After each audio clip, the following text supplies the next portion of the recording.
If you want to just go and sign up if it's a first time users. It's a first 3 interviews, it's completely free. Okay, you can just create an account and just do the sign up. Okay, so if you know the you already created account, just go and log in. I'm just going with one dummy account.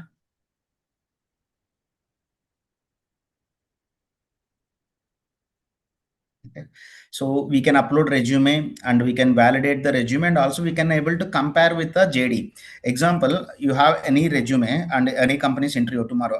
Ranjit, may I know like which company you are working currently? Currently, I'm not working as of now. Your last company? My last company was in New Zealand. It's a Fab Group.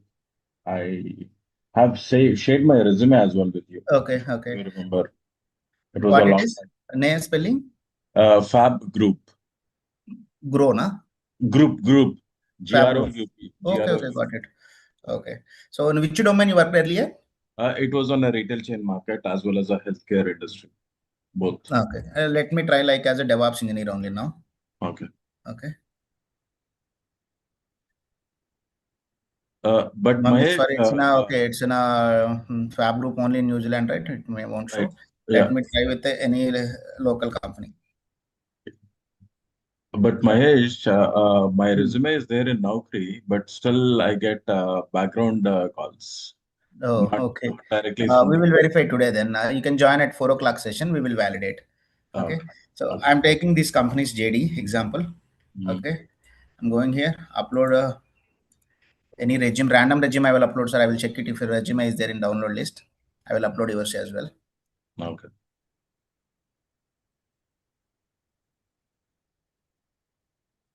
Sorry, I have a bad network here.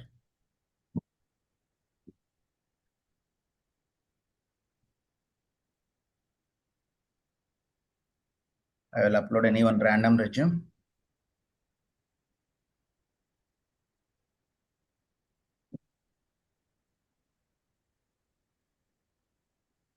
Okay.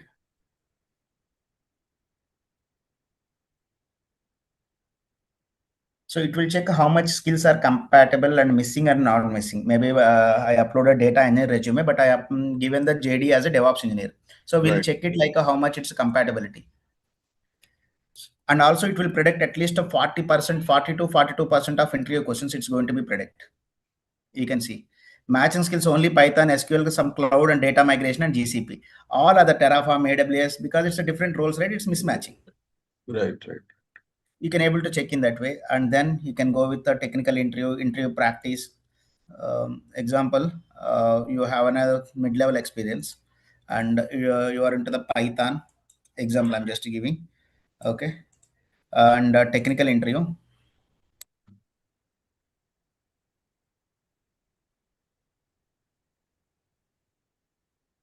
So it will, we can turn on the camera also. You can check it the interview. Okay, so you can check it here. Okay. Explain Python's global interpreter lock, GIL, and discuss its impact on multi-threaded programs. Anyone know about this topic? No. Okay, so let me try to answer and I will show you how it results also. Okay. The global interpreted lock is in a mutex in a C Python that ensures only one thread executes Python byte code at a time, even on multi-core CPUs. So because it's a simplifies memory management and prevents the rare conditions in low-level memory operations, makes the interpreter easier to implement and maintain.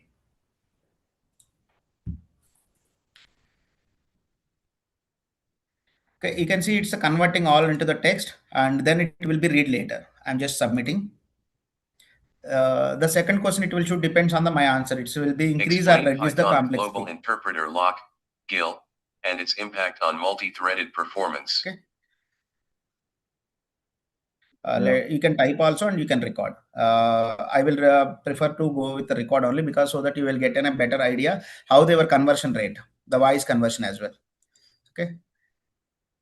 Python's global interpreted lock, it's called as a GIL, is a mechanism in a Python that ensures only one thread executes Python bytecode at a time, even on multi-core systems.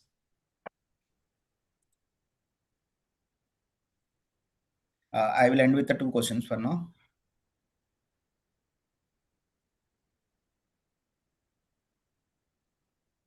I'm submitting.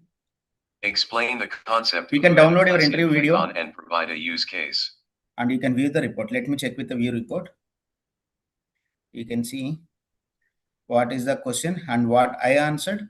The score I got only 65 and feedback it's giving. The candidate's answer identifies the core function of the GAL, exclusive cases, and it's giving initially the positive way of feedback. From here, it's negative feedback.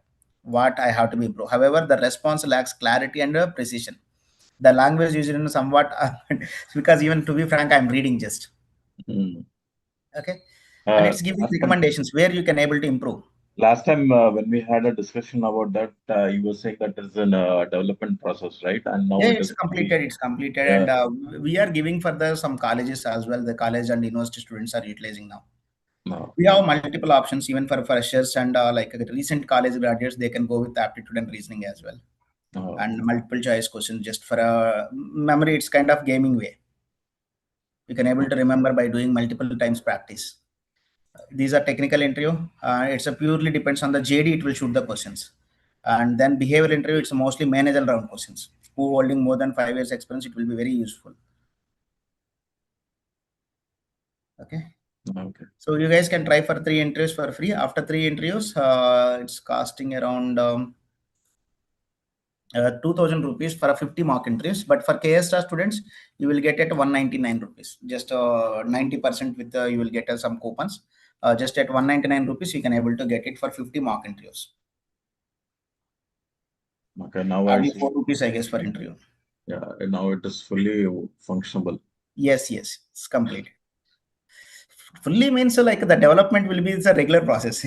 Yeah, From my point of view. As of now, when we had as of now, it's So frequently we will monitor and frequently we will check any new updates. It will be useful for every department, not only in technical way. Now even I checked with some doctors also. Okay.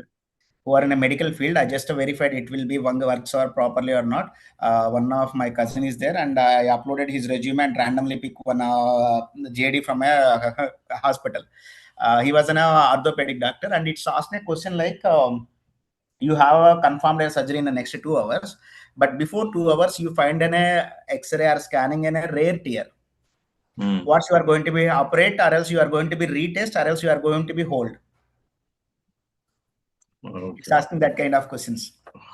Okay. When you are practicing 3 to 4 times or else maximum 10 times, right, you can't fail the interview as per my confidence, because it will be repeats. Maybe some questions may repeat, but first 3 to 4 entries we are make sure it will ask the unique questions.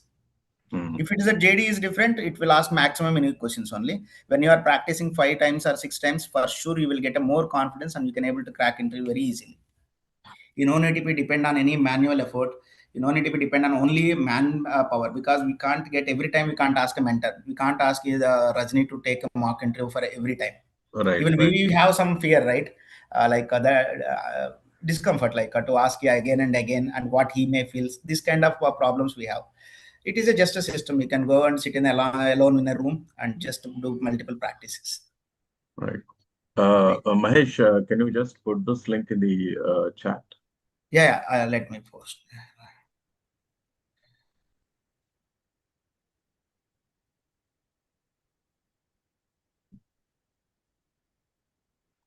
It's there in the chat. Yeah. Thank you, Mahesh. Thank you. Yeah. Hi, Ranjit. Hi, Rajni. Yeah. Hi, Yeah, sir. hi. You can carry on. Sorry for taking time. Yeah. No problem, sir. It's a valuable information because our platform, then how students will get to know that we have this product and Yes. all. Yes. Yep. Even just the day before yesterday, also we given a workshop in a Dravidian University in Kuppam, and we shared with them as well. and in Hyderabad, like Srinidhi and Aurora, sort of multiple universities we are sharing to verify check initially. So once they are happy, they are going to be utilized for their placement opportunity to increase their placement quality. So lot many times, even maybe you faced, right? You felt every question you know, but in front of the panel you failed to answer properly, even the known questions. So most of the times happens because of the confidence issues. When you are taking multiple mock entries, for sure your confidence will increase. Yep, yep, that's right, sir. Thank you. Yeah, you can carry on, Rasmi. Yeah. So just I would like to add on something. So if I are trying to attend any interview, like what companies are doing is companies similar like our tool, they are buying it from third party, or because of third party people coming and they're selling to the companies, they take it on a free trial basis first, and then after first level of the interview, second level of the interview, they are telling the other candidates to attend AI interview. You know what happens with AI? I'll tell you. TCS itself is keeping AI interview, Capgemini keeping AI interview, Cognizant even keeping AI interview, like many companies I have seen. So first point, when you communicate with any AI, companies are don't want AI answers, but they want AI questions.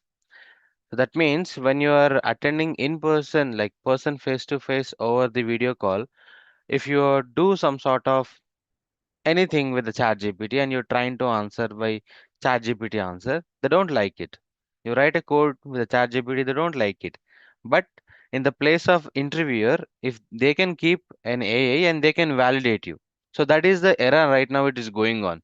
So we have to tackle it. So how there is a saying, right? So we have to remove throne with the throne.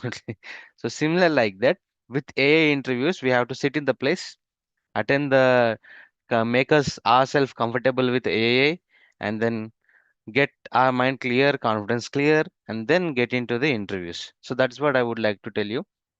And AI is always linear. That means it will go in line like this. If you ask one question in companies interview AI also, AI, if you ask anything, it will completely on a follow up. It will never end. It will never satisfy because they are forgetting to write the rule based things. That means at least it is calculating a score of your answer, maybe 80% it is correct, then it has to stop. It should not follow up. Okay. Or it has to switch into some other direction, or it has to behave like a human after analyzing and all. So none of the AI is not doing. I seen all the AIs which companies are keeping as an interview. If you are getting into that, then you have to practice with AI only. With a human being, you cannot able to, because how to deal with an AI. So you need to understand, even though you answered, AI will not listen to you. It will ask its question. Just it will say thank you, and then it will go a follow-up question.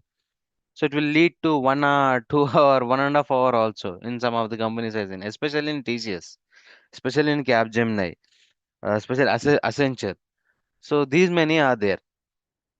So while you're practicing with our platform, Clear Interview, so you will be habituated how to answer technically to beat that AI. At least you will understand that what score you need to bring in the answer.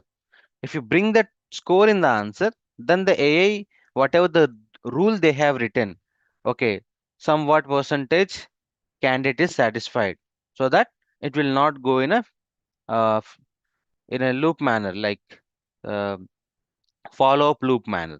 It will just switch into the topic again based on the resume JD. It will switch into the topic, and then it's trying to complete it. So we need to understand like that.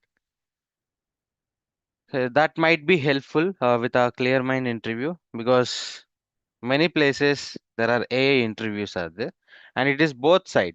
You can also practice and you can also prepare for your original interviews.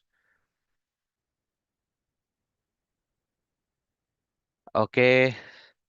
And yesterday we have discussed, I guess, networking. No, AWS cloud infra, right?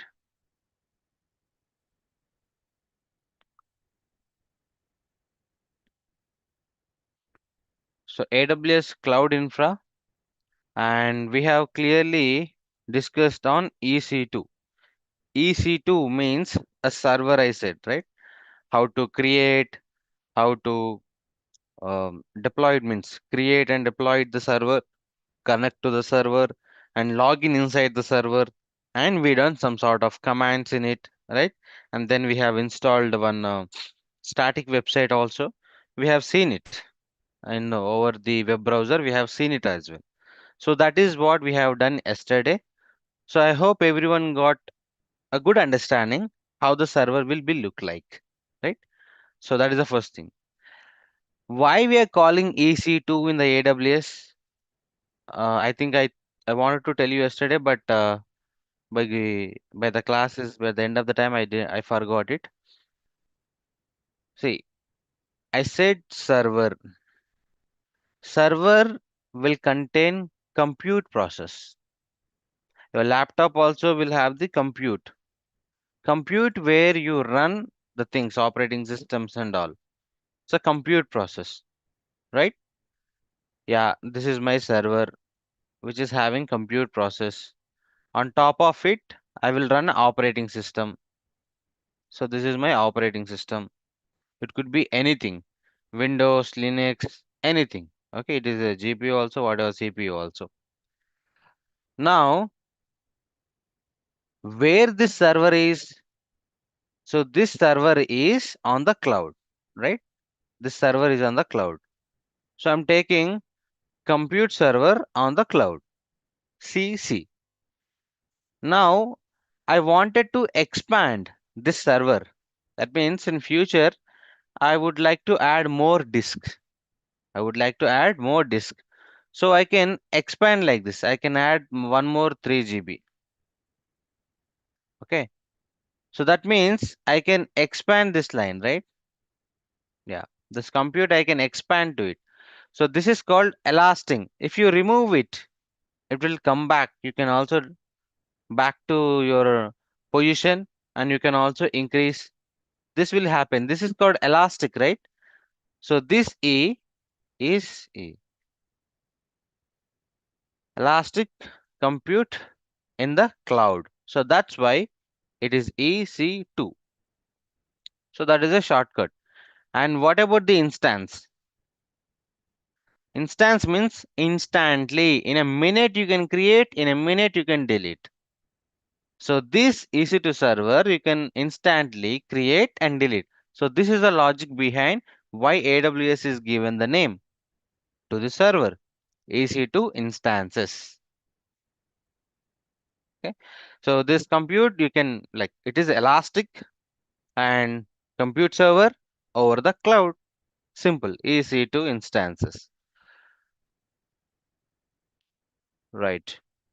Now, in any of your company, any company you just take, there will be a networking concept. Any cloud you take, there is a networking concept. We need to understand cloud networking now. Cloud networking. So why I'm telling this is very important. You might be any engineer like A engineer, any profile, AML, okay, staff or solution, AML senior engineer, whatever, Gen A and all. So if that project is depends on a cloud with respect to the network, they're surely going to ask, hey, do you have any experience with the Terraform and with networking? Or did you provision any networking resources over the cloud? Yes, it will be, it is not going to be only AI questions. That person can be jump into anywhere according to his wish or a job scope. So nowadays in interviews, what happening? We are attending the interviews to just satisfy the opposite person ego or opposite person whatever is expecting, not what a job position need. So there are two types of interviews. The first interview is specific to the project. When specific to the project, the interview will be like what they need, what's going in the project. Based on it, they'll ask. If they are handling cloud, they'll ask about the cloud. They're handling machine learning, they ask about the machine learning. If they handle about Kubernetes, they'll ask about the Kubernetes.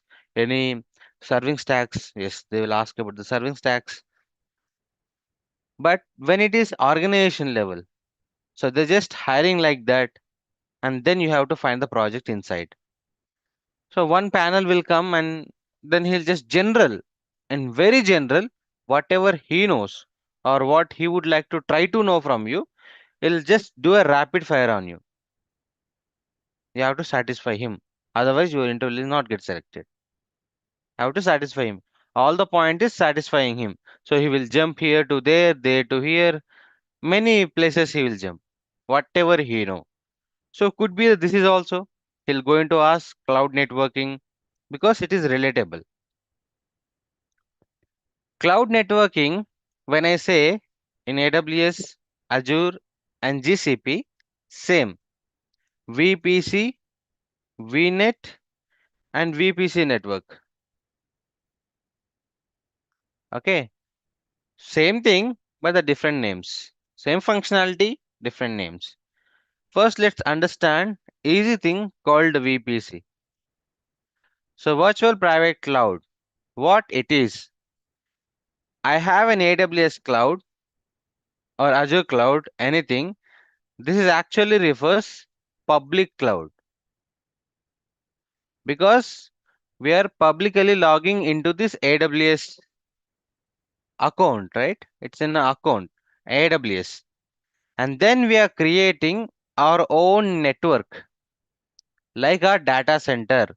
We are creating our own network like a data center. Now this is a region.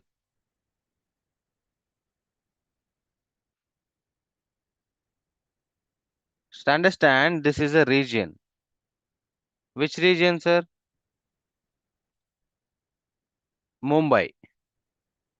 AP South -1. Okay. It's a Mumbai region.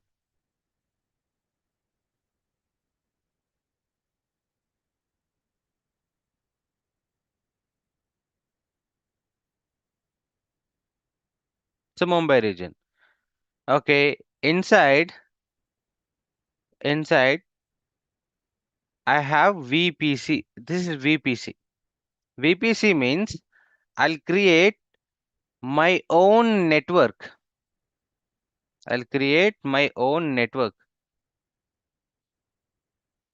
with one IP address 10.10.0.0/16 or /2023, whatever.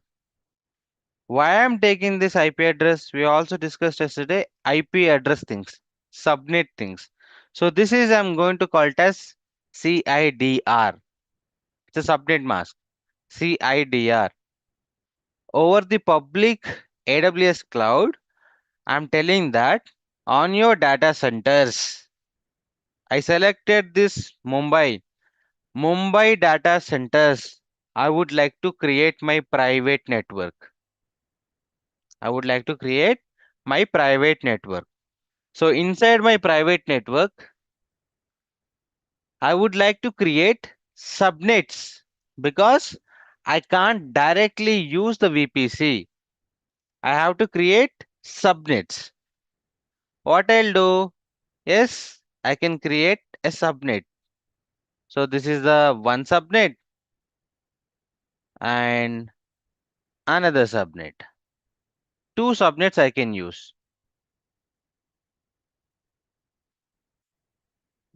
That time I called as it is a public subnet and this is a private subnet. So types of the subnet, private subnet. Okay, two things. And now what would be the IP address for this? IP address will be from your VPC only. Inside the VPC /16, right? IP calculator. Open IP calculator. Open IP calculator and just type the same thing 10.10.0.0/16.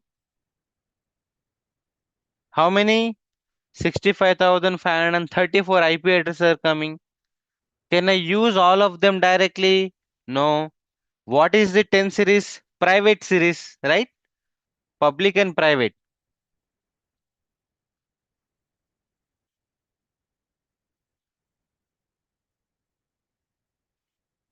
Public and private.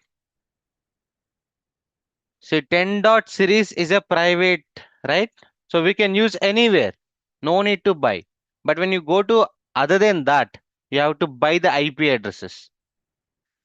That we learned in yesterday's class. Now, if you see, my IP addresses are this many, but how can I segregate them? Right? I can't directly uh, put it in a one pool. You have to segregate them. So that's why I need to create this sub networks. That is called subnet. So what happens here? Your CIDR will be going to look like this: 10 dot 10 dot 1 dot 0 slash 24 slash 24. Okay, I'll just keep it here, and this is 2 dot 24. So two subnets I'm using right now. Two subnets I'm using with two different networks. So VPC is a parent and the subnets are childs. I'm dividing. How could a servers will understand? If I go randomly and say a server, you should be work under this subnetwork. With the oral, like with this voice, it will not understand. It will only understand binary. It only understand this language, this 000 111. This language it will understand. So how can I pass this language? So what I'm trying to say to the server, so what I'm trying to say to this network and network device, you should be under the network. I have to create this one. So this is my parent and this is my child. So I'm allocating this 10.10.1.0 slash 24. When I say on the AWS cloud, these two are boundaries, network boundaries. Inside this, we will create the server. Inside this, we will create the server. Okay. If I wanted to create any server, let me take, we would be having availability zones. In it, we will be having availability zone. This is AZ1, AZ2, AZ3 inside the subnet. That means you are creating your subnets on top of availability zones. AZ1, AZ2, AZ3. AZ means data center, right? Data center. Now I will create a server. Now I'll create a server maybe in AZ1 and AZ2 anywhere. Okay. So this is my server, which is EC2 instance. Here I'll run an application, web application. So here is my database in private subnet. So this is my database. This is my database. So this is how we create. I'm just telling about the application thing. If you're keeping AI, okay, your front end, back end, and all your microservices will be here, and your LLM is at somewhere in the private. Okay, your LLM will be working here in the private subnet. Your LLM will be deployed here, and you will be routing from request from here to here, private subnet side. In the companies at the production system, everything will be running two phases. One is a public, one is a private. So your all main backend systems will be working in the private subnets, not in the public. Only front-end web services will be running in the public. Other than that, everything will be in the private. Okay. So even in any company, we wanted started to develop anything. First, we will develop backend systems only. Then we'll go to the front end. We directly not go to the front end in the first go. Says DB and your all RAG applications, your vector DBs, everything will be in the private subnet only. Remember this. In order to make this system communicate like this, yes, I know I had a good little idea about what is VPC, what is subnet. But there are some other components as well. What are they? The first one, you are a user, you are a user, you're sitting in your laptop and you're trying to hit something called abc.com. abc.com. So when you hit this one, first it will come to the internet gateway. Internet gateway. So this is internet gateway. First it will come to internet gateway. Yes, please. Yes, sir. Hello.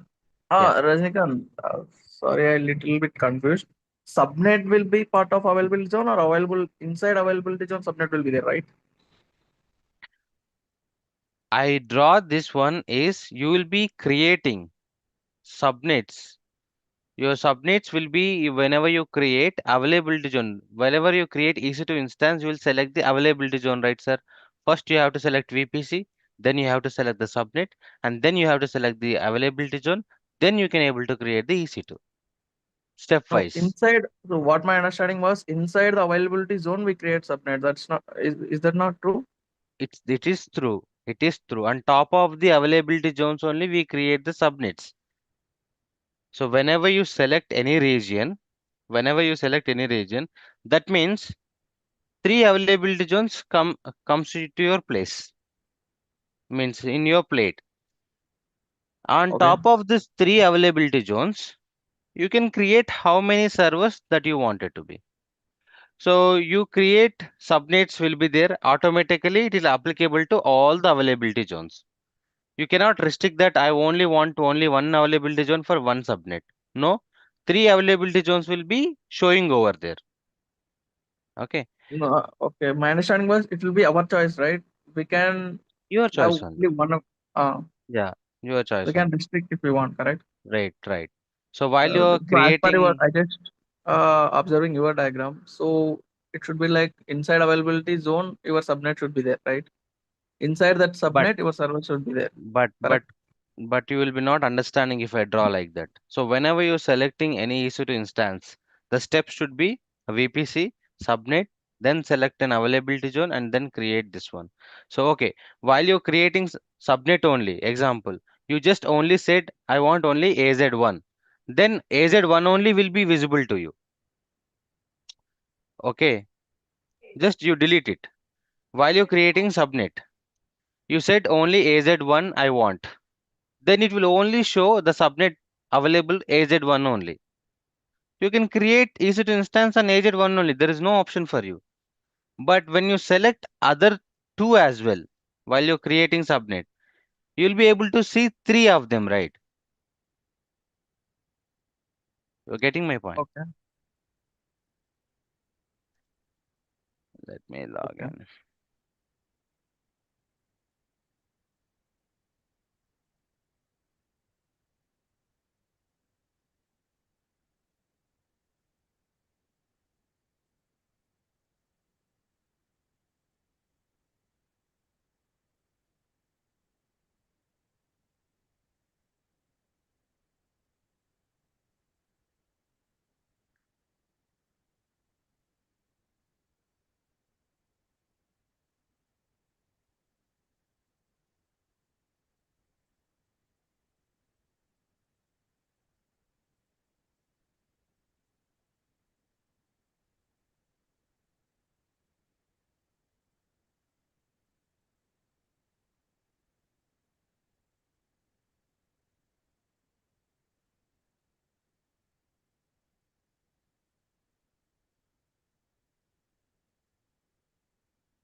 Mm, some problem with my account.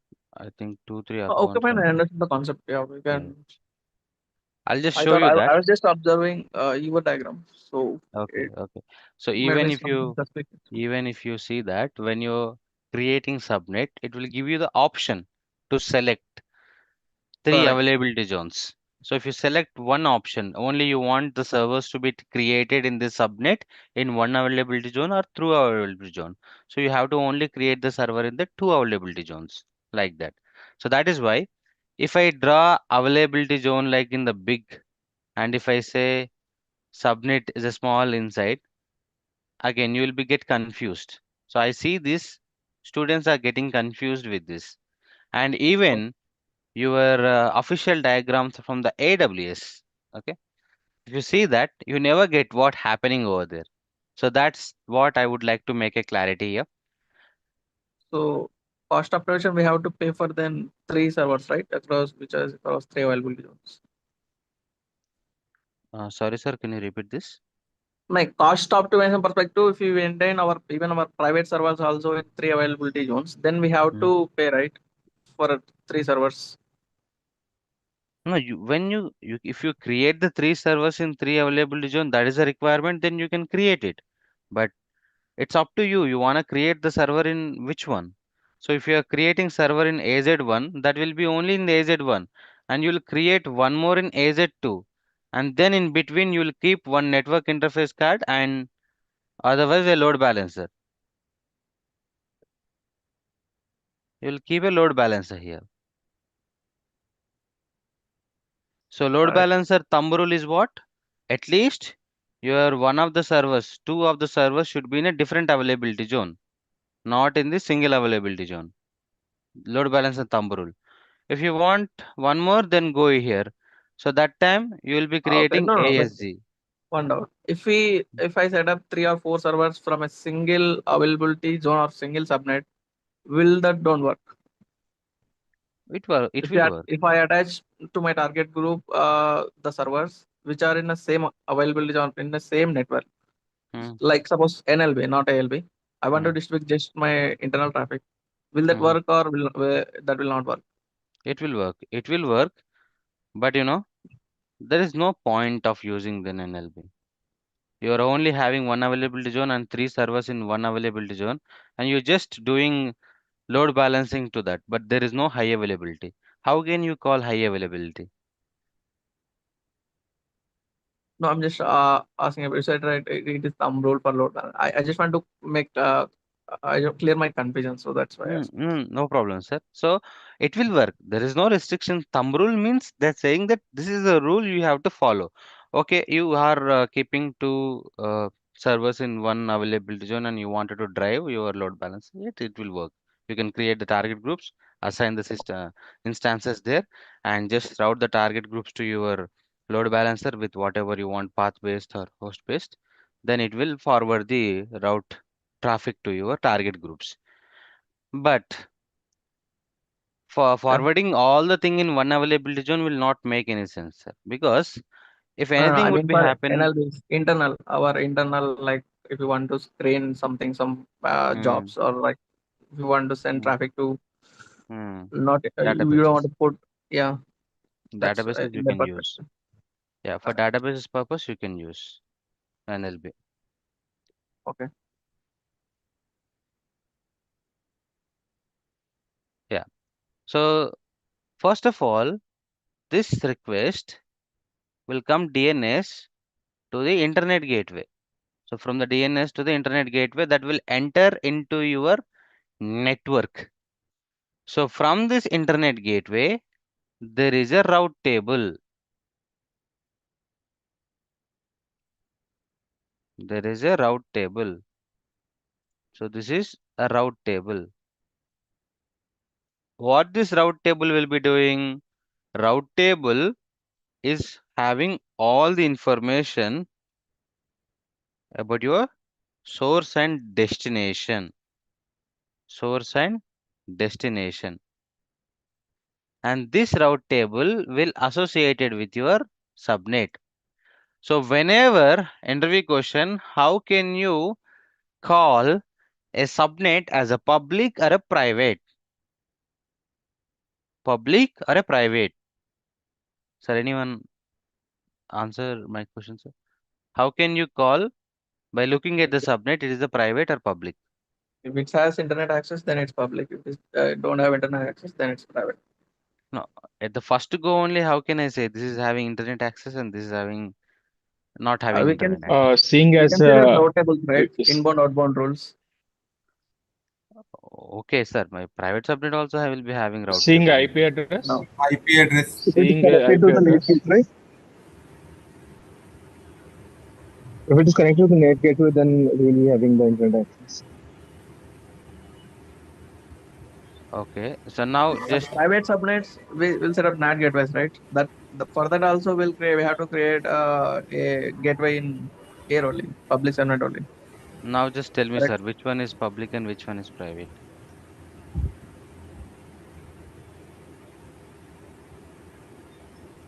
Now I just Uh, not created anything. It's a uh, plain. a So routing table. EC2 server is in the, you told like it is in the public one, and databases are in the private. So So, request is going into the server EC2. Rajnikant, if it hmm, that is the only way, right? If your IGW is attached to a subnet, then hmm, that will be the servers in that subnet will be your public servers, correct? Which has hmm, internet access. hmm, hmm, If you don't right. attach your internet gateway to here and you have not configured your outbound inbound rules, then it will be your private only, which will be Yeah, inside your network. yeah.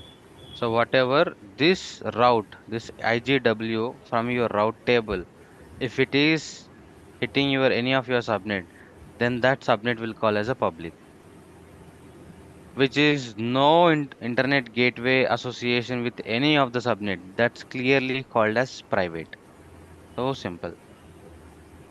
And how can I manage internet things for these subnets? First of all, let me explain these things and then I'll come to that point.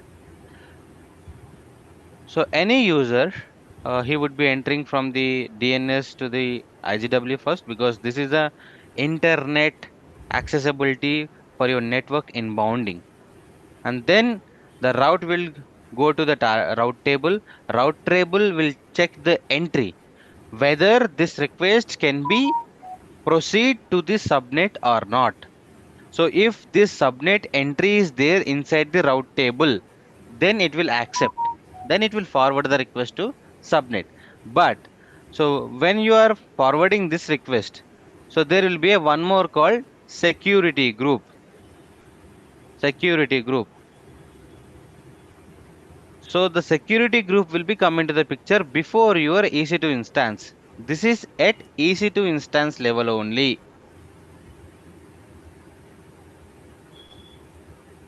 Now this will go to the security group. Inside the security group, it will check the port number. Like yesterday we have seen, right? 4438022 port numbers inbound and outbound, whether we have allowed it or not from anywhere. What is the source?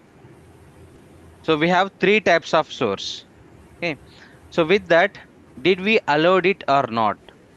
By looking at that, we can understand this request can be allowed to reach this EC2 instance. If not, then it won't reach to EC2 instance. If my private subnet, there is a DB is there. Okay, DB is again Ubuntu server. On top of the Ubuntu server, I installed the uh, PG. Okay, PGDB. Then maybe I need some upgrades. Maybe I wanted to run apt get upgrade, apt get update. I wanted to install the latest packages. But how my request go to the internet? Will go to the internet and get download the things. I need outbound access to my subnet. I need outbound access to my subnet. So in that case, we will create a NAT gateway like yesterday I said. A NAT process. NAT gateway will create on top of public subnet and then we will route this with one more route table that is called custom route table. Now it is going to be a custom route table. With a custom route table,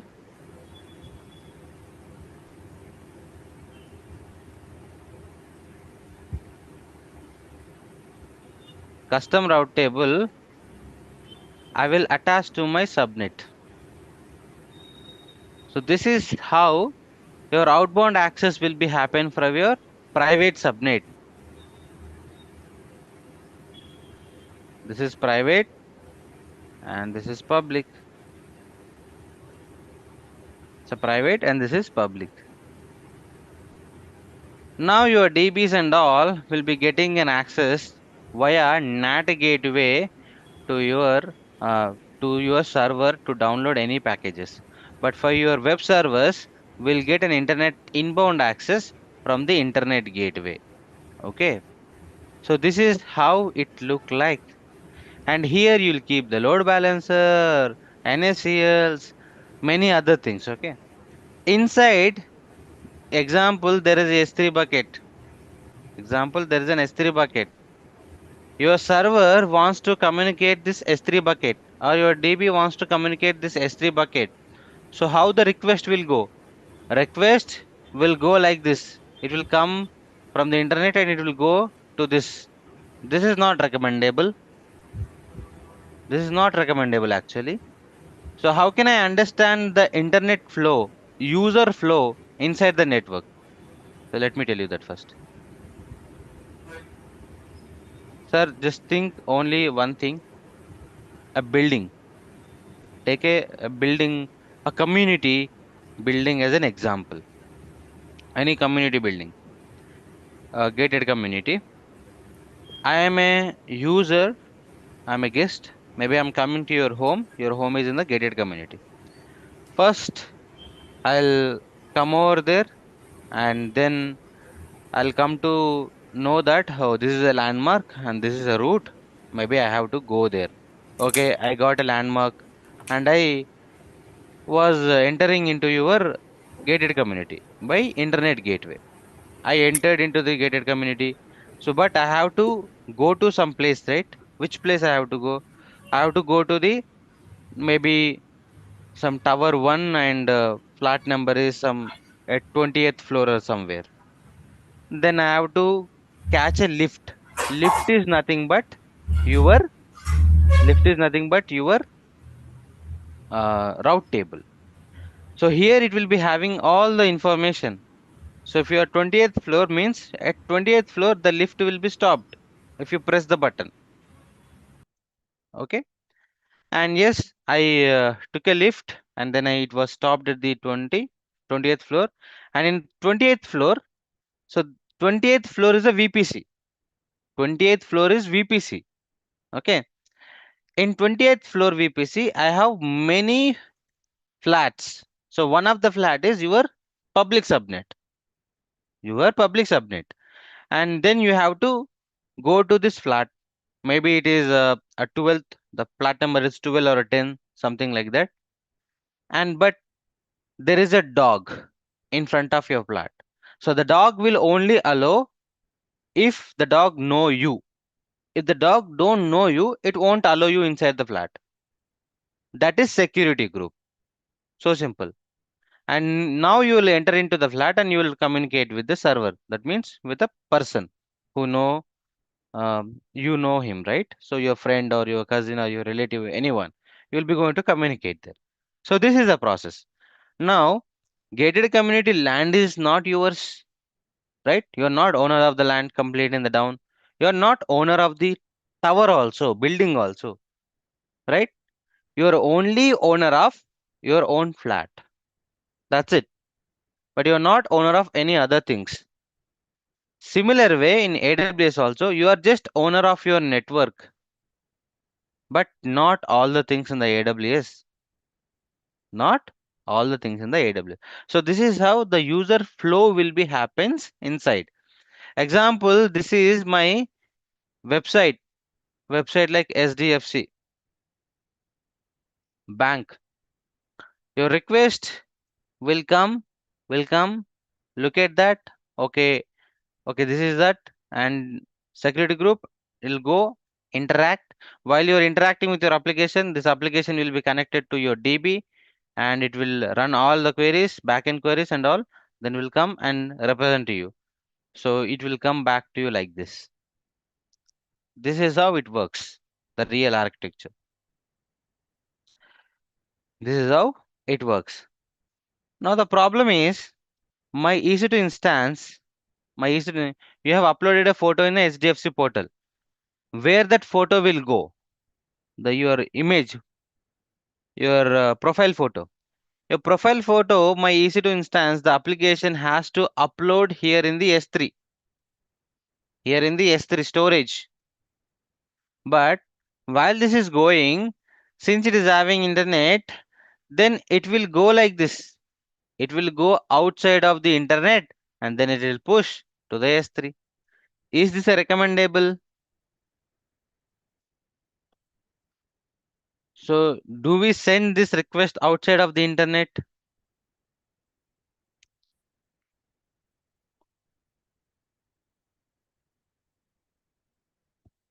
Sir, answer please. So do we need to send this request outside of internet, like outside of our network? Yes, I guess because S3 is global, right? It's not specific to any particular region or. Yeah, but if that is the case, then this is man in middle attack, right? It's going to be Sorry. man in the it is going to be man in the middle attack if you do this. So in your Azure, GCP, whatever, you wanted to have your EC to be communicated with your S3 or any other internal service, then you have to create VPC endpoint.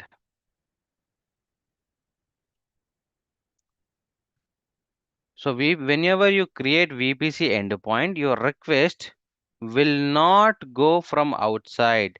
It will be inside within your AWS network. Like this, it will go. This will be within your.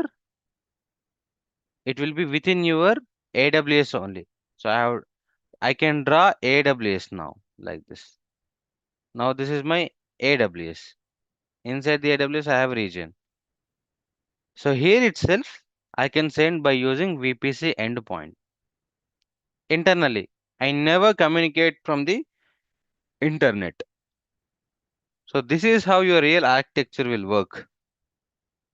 And if you wanted to make any load balancing, high availability, those things will come with the load balancer concept. Sorry.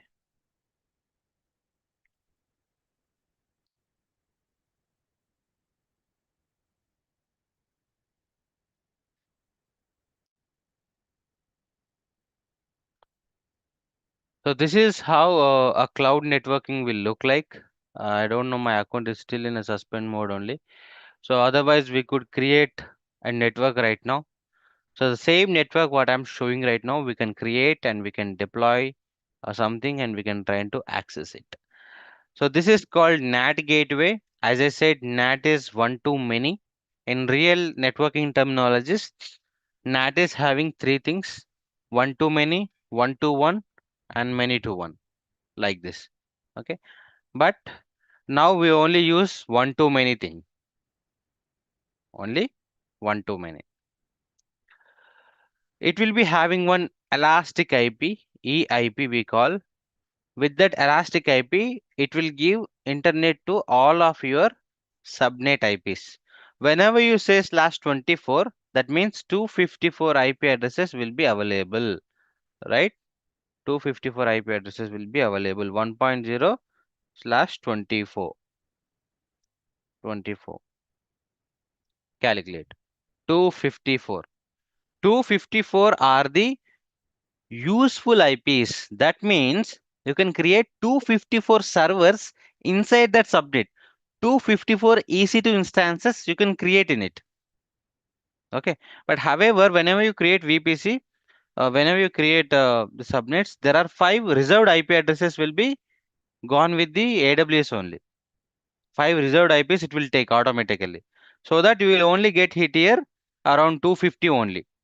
Okay, 250 or 249 IP addresses you will get it here like that. So VPC concept is a very important. What I'm trying to tell you is you create a SageMaker, you create a Kubernetes cluster, you create a databases, you deploy your AML models, you create a GPU servers. Wherever you go, VPC is the matter. Within your VPC only, you will deploy everything in the AWS cloud. Within VNet only, you will deploy everything in the Azure. Within VPC network only, under the project, you will create VPC network in the GCP. You will be having projects in GCP actually. GCP thing is a little different. Projects, you have to select the project and then VPC network, and then there you can create the subnets. You can deploy over there. Yes, sir. I have confusion between VPC and VPN. Can you like tell me what exactly those are, Sure. like differences or comparisons kind of thing? So VPC is a network, sir. It's a network. Mhm. Network means in the cloud we are creating. I'm telling to the AWS cloud that hey, I want 10.10.0.0/16 network and network boundary on in my account on your data centers. So that is what I'm trying to build. Once you develop your network, you can use VPN for the secure connectivity. For secure connectivity. That means I have a data center.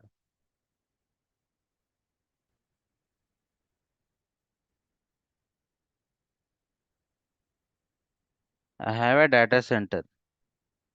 So this is my data center.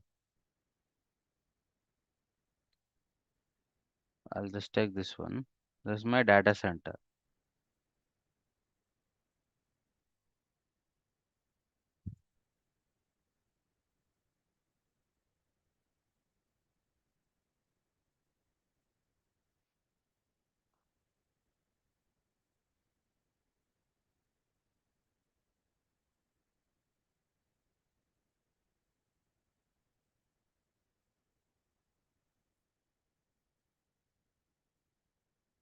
So this is my data center.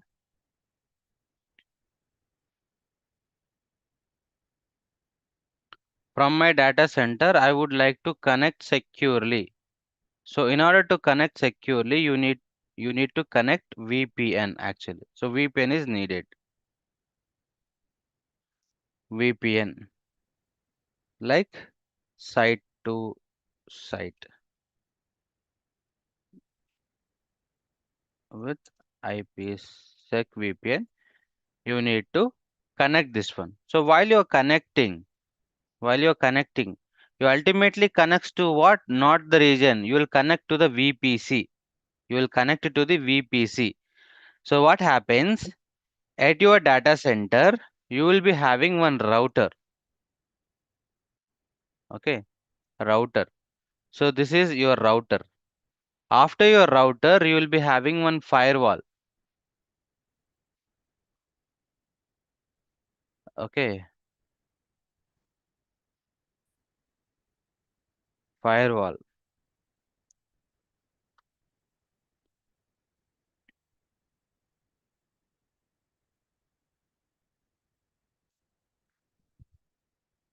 So this firewall will connect like this. Here to here and here to here like this. It will come like this. Firewall, and from the firewall, this is the edge device now. This firewall will be the edge device here. So this firewall could be your Palo Alto or Fortinet, FortiGate, 14, Party client. yeah, Fortinet. And you can go with Cisco. You can go with ASA and all, and you can go with Juniper, and you can go with Nokia.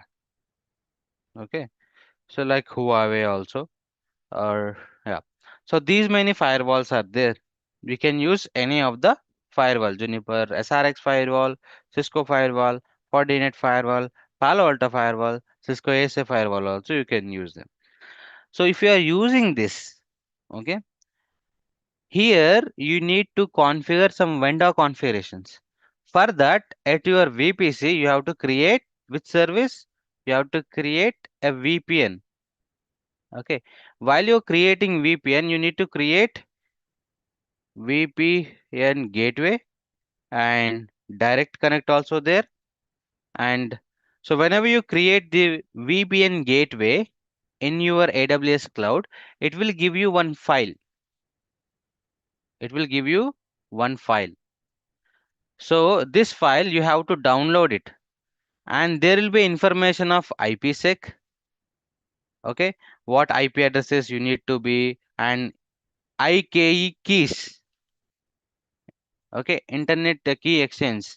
So those keys will be there. You have to configure whatever you created this the gateway here, those things in your firewall. So when you configure here, you will be having one public IP.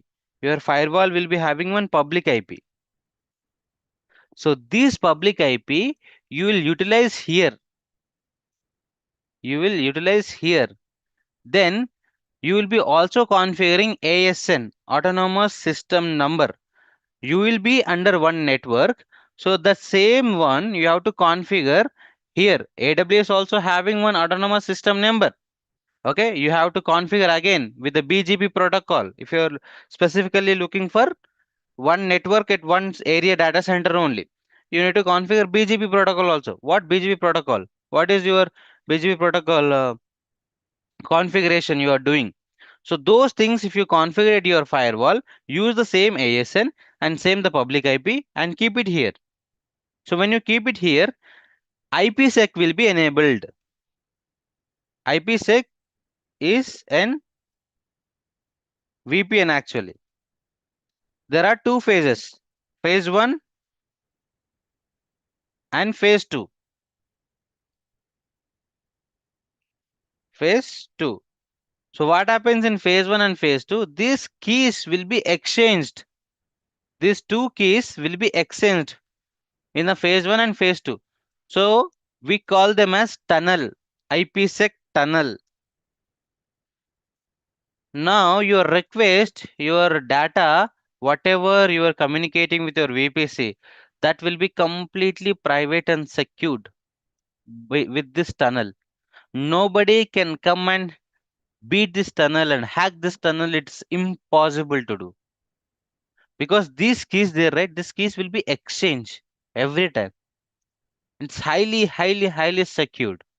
So it is not possible anyone, any hacker will come and do. And beating a firewall again, coming here, compromising the things, no. Yes, there will be a middle attacks can be happen. There they could be come inside, but they cannot enter via this route. It's impossible for them. So that's why we use VPNs. Why we use VPNs? Okay, I have a DB. You might be having a DB in your database. Sorry, in data center. DB, a sensitive DB. And now forget about this private subnet DB. You have DB here. This DB you wanted to use it for this application. For this application, you wanted to use this DB as a database. You can connect via like this tunnel. You can connect like this. So this is called hybrid approach. Your database in the data center, but your web application on the public cloud. It's called hybrid approach. So this is VPN, sir. Okay. So it come before VPC, right? VPN. Before VPC, yeah, before VPC you can say, but you will be attaching with the VPCs only. Okay. Got it. Thank you. Yeah. If let's say you have multiple VPCs and you wanted to connect the same data center with multiple VPCs, then you have to use transit gateway, okay, or VPC peering, or in VPC network, okay, shared network in your GCP, or you can use VNet peering in Azure, and you can use hub and spoke like this.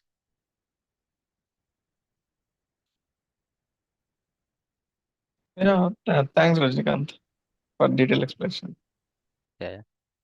Okay, sir. So this is VPN means, and the real architectures will be like this. Okay. If you want, just take a photo of this diagram, keep it in ChatGPT, ask what I was trying to explain. Okay, ask ChatGPT anything improvements that I need to do. It will add some other components as an input improvements. Okay. So what this exactly? Are we just drawing a normal generic diagrams? No, this is how exactly the network will be going to set up. You know, so how exactly the network will be set up. If you see the raw diagrams, we have HLD, LLD, network diagrams, application diagram, okay, plan of action diagrams. So if you see them, you will not understand anything. It will be very different of what I am drawing. I'm drawing, we will able to understand by looking at it. But what a network architects will draw, that diagrams, we won't even get it. We won't even get it. So when you are trying to understand this kind of diagrams, then your mind will be tuned to understand those diagrams. Because with that only we'll be able to do network configurations and all things. Okay. AWS, VPC, public, private. Diagram. When you search like this, you'll get diagram. You can see just simple region. He kept availability zone, VPC, and subnet, NAT gateway like this. You can see. That's it. Now you can read it here. What's happening? What is subnet zone, VPC, resource create, all this.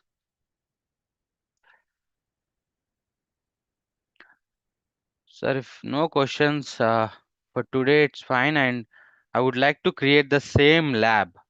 And once we had this network connectivity understanding, then we'll start with our some other Linux things. Then we can go to GitHub, and then we can start. No, I have a question. Like, I'm Yeah. currently working with, in the data field, Mm-hmm. like already with Santosh course, already enrolled myself. Mm, so if like, somebody wants to go into the architect side, like, solution architect, someone who is giving the solution to the client or something like that. So that person needs to understand this as well, right? Yes, you should. Okay. You should have to have a knowledge to understand these things. So this is a part of like high level HDL and low level design. Yes, yes, sir. And right now I can't directly call it as an HLD or LLD. It is mix of both, but it's for our understanding. When Okay. you draw HLD and LLD, there should be very detailing should be there. Detailing we need to mention why we only call it as LLD, why we only call it as HLD. Network map is separate. Flow is user map is separate again. So for one single application infrastructure, we'll maintain at least 5 to 6 diagrams on a different sections. Now I combined everything in one. A user flow also, resource creations also, resource workflow also, everything. Understood. Thanks.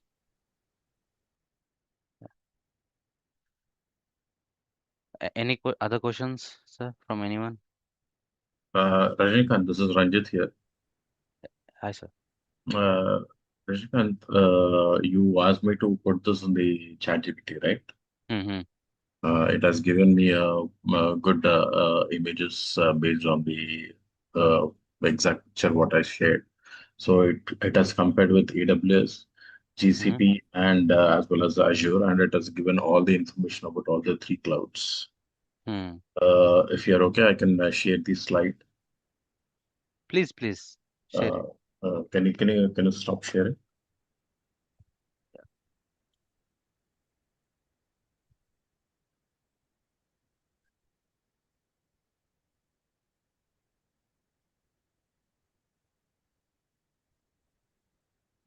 I hope you can see, right? Yes, yes. So it has given about the cloud core networking foundations, and then the Azure networking, and the image it has given about the hub and the spoke, what you were talking just now. Right.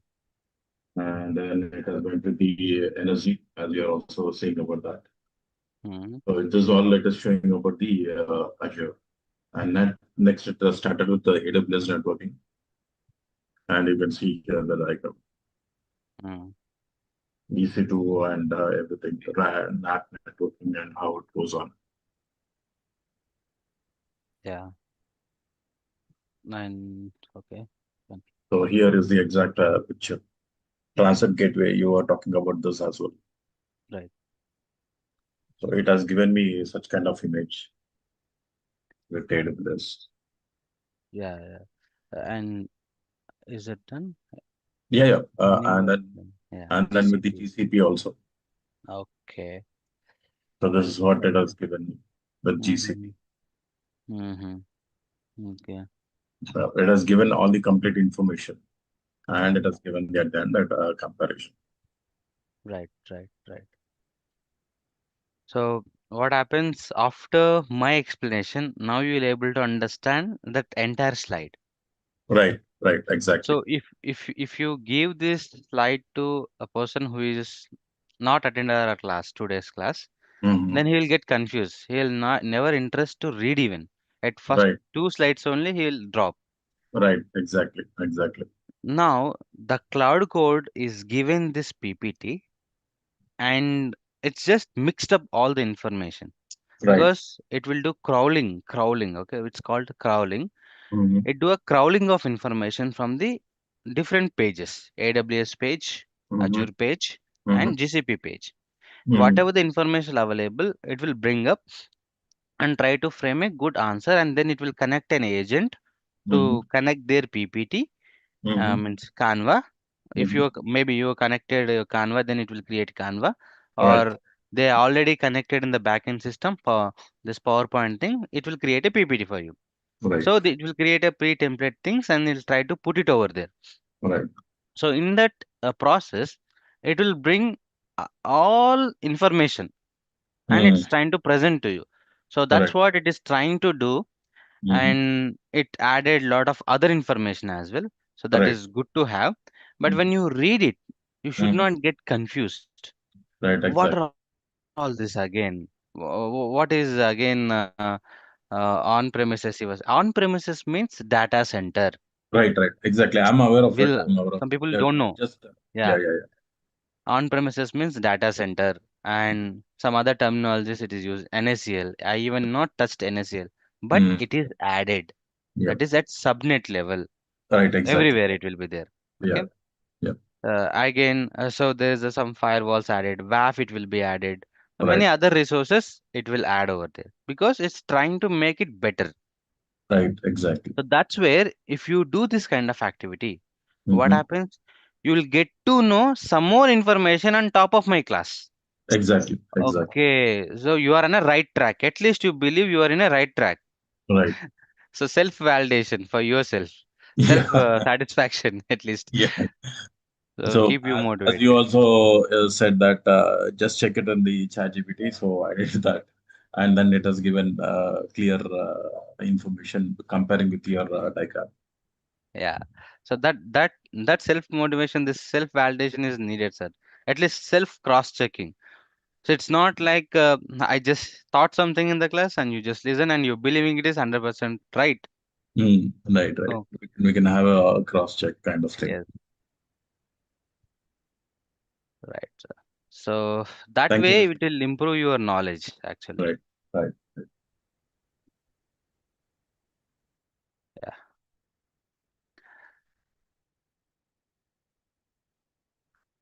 Any other questions still? So if no questions, I'll wrap up for today. We will see you, Rajnikant. See you soon. Yeah. Thank you, sir. Thank you very much. Thank you. And thank you everyone for giving this time and attending the session. And hope this will be continued. And we'll meet tomorrow at the same time. Yeah, sure. Where we can get all the other free classes, that you provided. I just don't know if you want to Those are go available deeper. in YouTube. YouTube, it's available already. Okay. Just search KSR Datavision and go to live section. You can see my videos. Okay. Thanks.